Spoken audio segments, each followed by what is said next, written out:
What's up, YouTube? This is the Eben Oracle here. How you guys doing today? I'm trying to stay on a roll with my videos, trying to keep up with the energies flowing around out there. And today, I want to do something, really, I don't think I've ever made a video like this before, but I want to see what karma is Saturn bringing in to 2021 to the people who did not learn their spiritual lessons in 2020. Anyways, let me break out one of these decks and we'll get this started. I think I'm going to start with the filth deck because I think the filth deck is a good deck to for this reading. I think it's a good starter deck here. I always get kind of karmic-y, a little bit darker messages out of this deck when I'm doing readings at the psychic shop that I work at. And let's see what our jumpers are here. What's the jumper card? How's this going to start?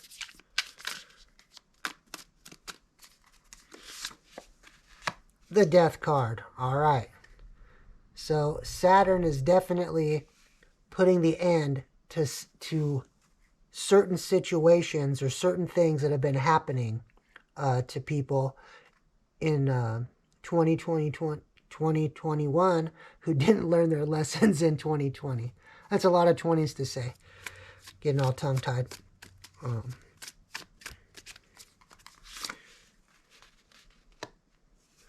right, the Eon, which is, I believe, the equivalent of the Judgment card. So we got Death and Judgment. All right. It's definitely starting off very karmic-y, karmic retribution style over here.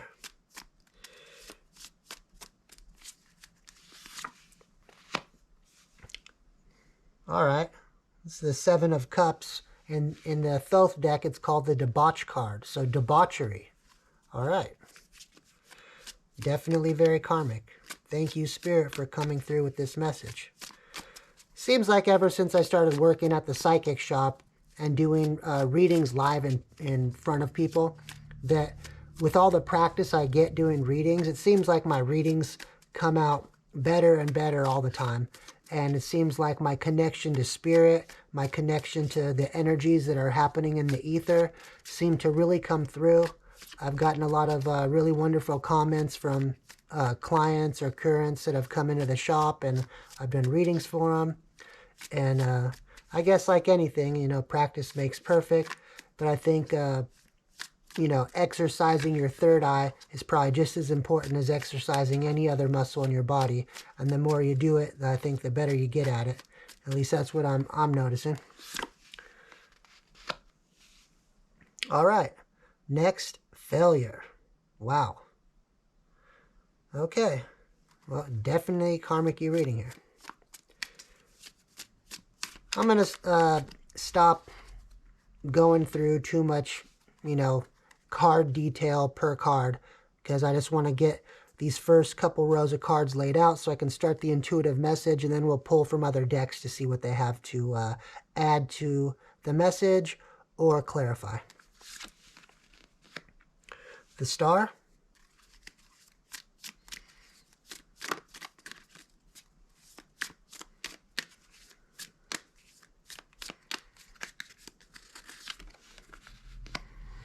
Disappointment.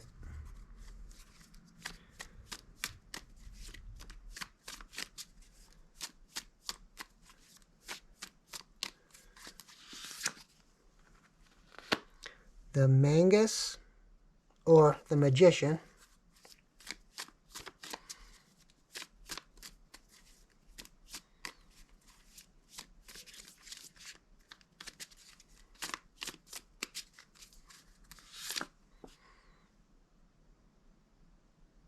And Dominion, the Two of Wands.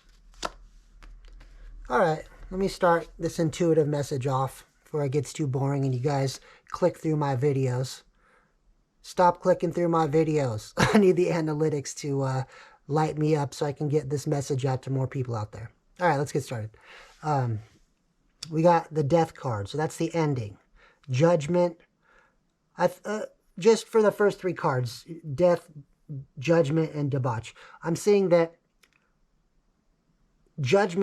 karmic justice is being called out to people in 2020 who continue with their debauchery, if you will.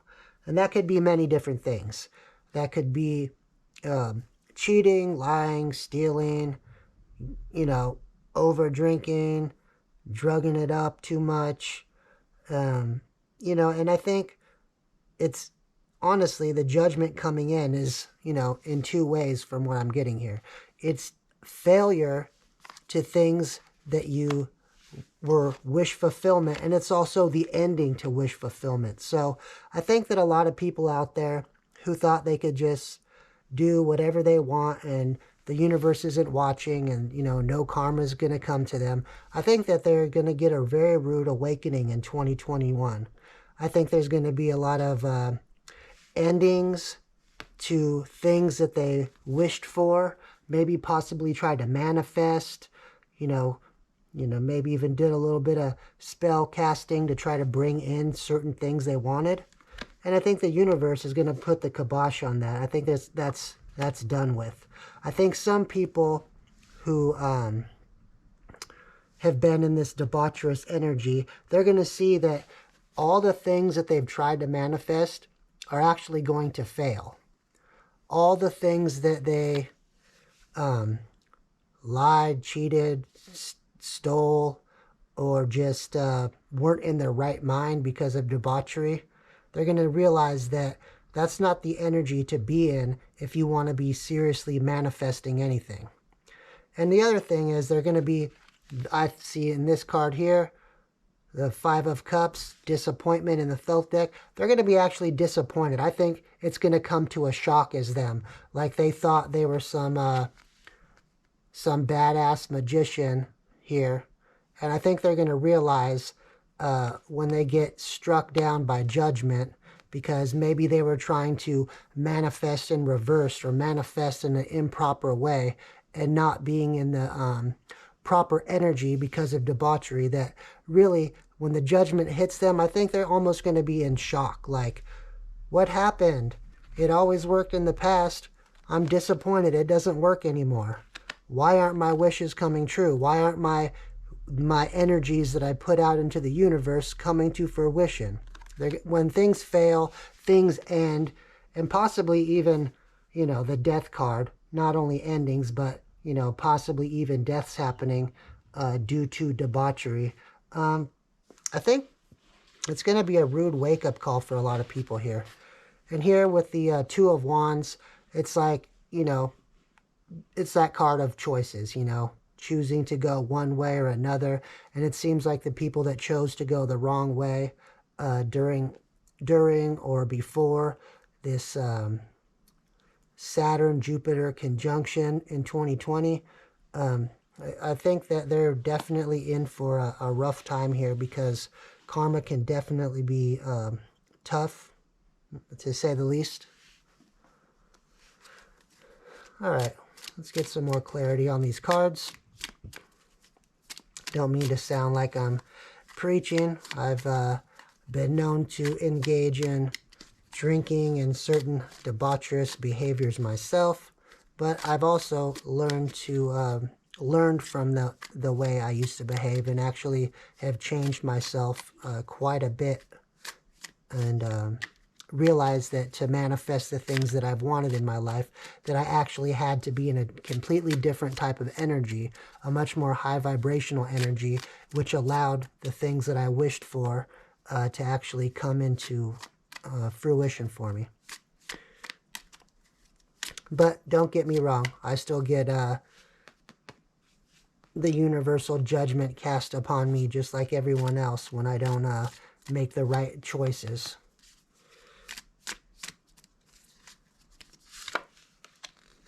All right, Four of Cups. The Four of Cups, in this deck, it has 4 pillars on it, so that's like the foundation, holding things up, bearing the load, of the cup, so emotional situations. In the standard tarot deck, it's about sulking over things that you've emotionally invested into that have spilled out in front of you, and then you end up not realizing that there's a divine cup being offered to you, and you're too busy worrying about what didn't happen, so you don't see what could happen. All right, the Lover's card. All right, here, well, at least what I'm getting here is that,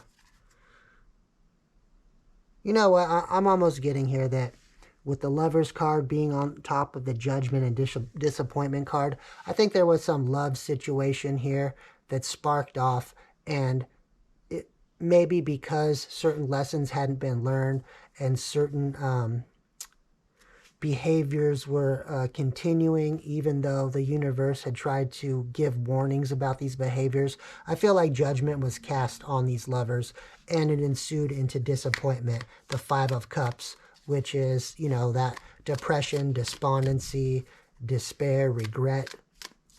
And here with the Four of Cups on top of the Star and the Death card, I almost feel like that divine offer that was being offered to somebody who had been sulking about past relationships, this is actually the divine offer that they actually wished for and try to manifest into their life. I think because of their behaviors here that made the universe call judgment, or made Saturn call judgment, I think the universe put an end that actually probably manifested into their life, and with the Lover's card here. And I think that that just kind of squashed the whole thing because of this debaucherous behavior and this wannabe magician energy to me. For whatever reason, this Magician card to me is just in this reading, I'm getting it in the energy to me feels like it's in the reverse. Definitely reverse to the Magician. Here we go, Five of Cups. Another Five of Cups. It's actually funny, the symbology on this Law of Attraction deck. The Five of Cups, it shows a field of flowers. But that's not the Five of Cups energy that's pretty much in every other deck. So I'm almost getting that this magician energy here, who was in this debaucherous behavior, was almost fooling themselves. They almost thought that they were going to get this scenic picture, but not realizing that this scenic picture that they had in their mind was actually being projected onto the Five of Cups card. And it actually was, you know, disappointment, despair, and regret that actually happened, instead of this pretty picture they had in their mind. All right. Seven of Swords, light at the end of the tunnel. So I get that, you know, the universe doesn't go too hard. Well, at least not all the time. Sometimes they'll just make you go through failure and then bring you back into the same cycle you already went through to see if you learned your lesson, and you choose the other option here with the Two of Wands. And if you do choose the correct option, eventually you will see the light at the end of the tunnel. But also another thing is that in this, you know, this is the symbology on this deck, but in most decks, the Seven of Swords is that liar, cheater, thief card energy. So it goes kind of along with the debaucherous behavior. And, you know, the liar, cheater, thief actually brought failure, possibly, to seeing the light at the end of the tunnel that maybe was going to happen with this Star card that was trying to be manifested. Maybe they chose the wrong way. They chose to be liar, cheater, thief, instead of being grateful for what the universe had brought to them. And in this situation, maybe they didn't see the light at the end of the tunnel, but I guarantee you that the universe or Saturn is bringing this thing full circle. They're going to go through a whole nother cycle, see if this time they learn to choose the correct path so that they actually don't have to go through failure and repeat the cycle, but actually do get to see the light at the end of the tunnel. Maybe then they'll get to have this Lover's card and this nice looking pretty picture of flowers in their life. But it seems like they this card to me, now I'm just getting it, it's almost the card of being delusional. It's, you know, it's the energy of Five of Cups, but with a pretty picture. So it's almost like imagining a pretty picture when in reality you're in the Five of Cups. So maybe that's what this is, the Delusional Magician. I think that's what I'm going to name this reading here. Let's grab some more cards here. I'm not trying to get too doomy and gloomy with the collective out there, but I have a feeling that, you know, obviously this reading is not going to resonate with everybody who watches it. But I do know that it will resonate with, you know, a few people out there.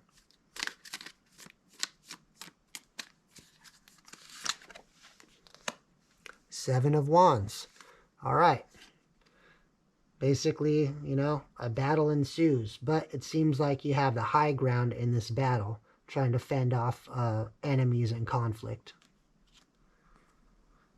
So, obviously in this situation, a lot of conflict arose, but somebody out there in the collective has the high ground or tactical advantage possibly in this conflict.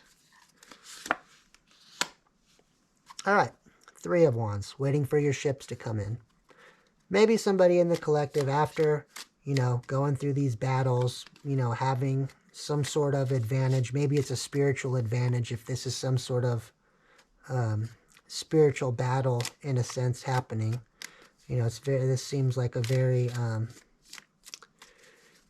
spiritually oriented type reading, a little bit different than my normal readings. And anyways, maybe after this battle, you know, because these two characters on these cards look very similar. You know, they're holding the same type of wands in this same type of garb here. And, you know, maybe they're waiting for their ships to come in after fighting off conflict. All right, we got the Two of Swords again. It's also that energy of, you know, being blind to the choices that you should make.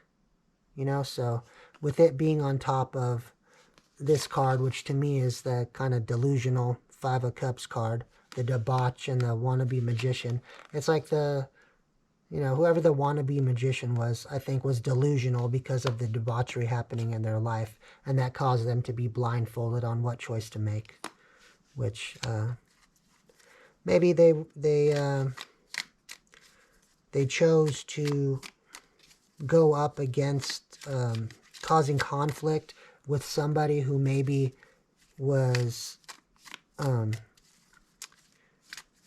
in a better position to fend off this conflict than they realized, and they you know, they were blind to that fact.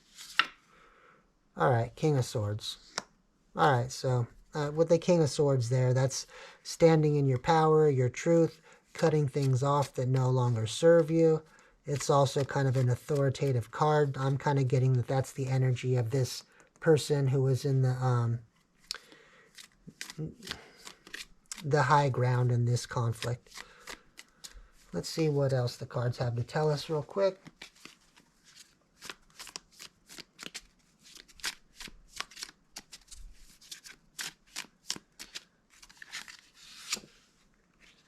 The High Priestess. Okay, that tells me all I need to know right there. On top of this card of the person in the having the high ground, being able to fend off conflict from his enemies because of this tactical position. That tactical position is having the backing of the universe, being the High Priestess. You know, the High Priestess is a very spiritual card. That's somebody who's, you know, in tune with their guides, ancestors, and other spiritual entities that definitely have their back and watch out for them. It's also the keeper of secret knowledge. So this person had this tactical advantage, if you will, had the high ground, if you will, because of possible knowledge that somebody was blind to the fact that they had this knowledge or advantage in a sense.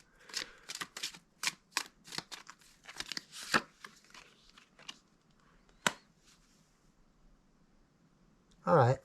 Nine of Pentacles. So this, I'm getting this is that same energy because of it's on top of the Three of Wands. I think that after the conflict was kind of squashed by the High Priestess, and she kind of took a little time to wait for her ships to come in, wait for this manifestation that she kicked off to roll in. It put her in this Nine of Pentacles energy, which is that self-sufficient, confident, individualistic energy. And here with the wolf on the card, I'm almost getting the lone wolf vibe. With the sun in the card too, it's like that happiness. Happiness, and then butterfly, transformation. So there was definitely a transformation that happened to the High Priestess in this reading due to the conflict she was put through. It probably just only made her stronger, actually. Death again, double death cards. So I guess the one thing I'm seeing here about the delusional magician with the debaucherous behavior and being blind to the fact of choices she or he should make is actually causing major endings in their life. And not only major endings, but, you know, death in a sense. But, you know, I guess Saturn can be freaking tough sometimes. All right, the Tower moment, yeah. Definitely Tower moments, death, you know, not knowing which way to choose, being blinded as to which way to go, having failure, acting debaucherous, being a delusional magician. You know, whoever that energy is in this reading is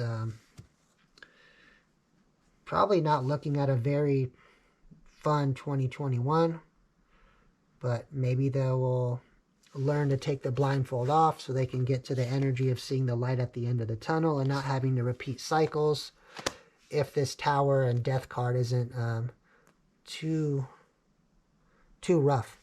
All right, let's grab a couple Oracle cards here, see what the Oracle cards bring out for us.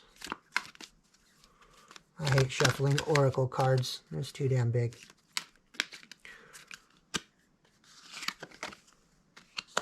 All right, delight.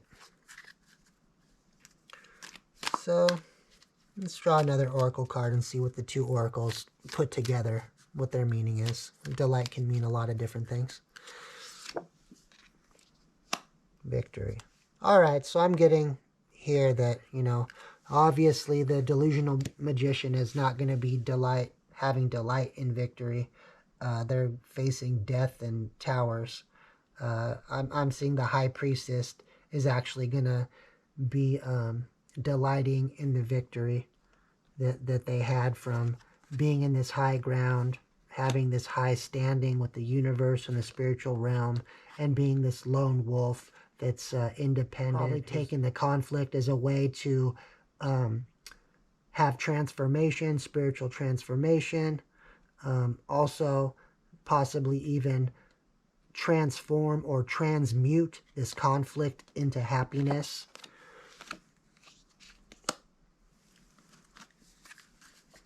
Let's draw one last card here from the Moon Oracle, see what it has to say, and then we're going to call this video off.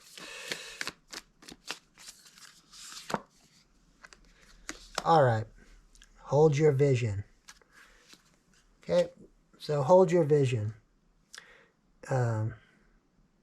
Definitely the High Priestess in this situation needs to stick to this Nine of Pentacles energy, hold their vision to keep transforming, transmuting negativity into happiness, maybe being this lone wolf or you know, maybe moving into the Ten of Pentacles energy if that's what their vision is. Whatever your vision is, if you're in the on the right side of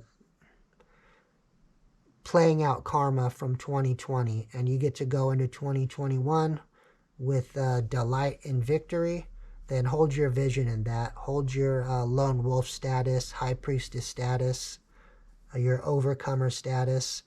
And I don't know, hopefully the Delusional Magician won't hold their vision. Hopefully they'll put some glasses on and get some 20/20 vision. Because if they keep holding up this delusional vision they have in their mind, that, you know, thinking they're in some scenic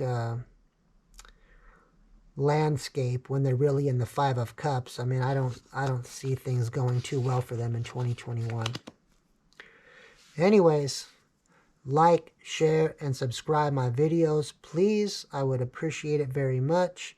If you think anybody could benefit from watching this video, please share it with them. And this is the Eben Oracle. Have a great night and peace out.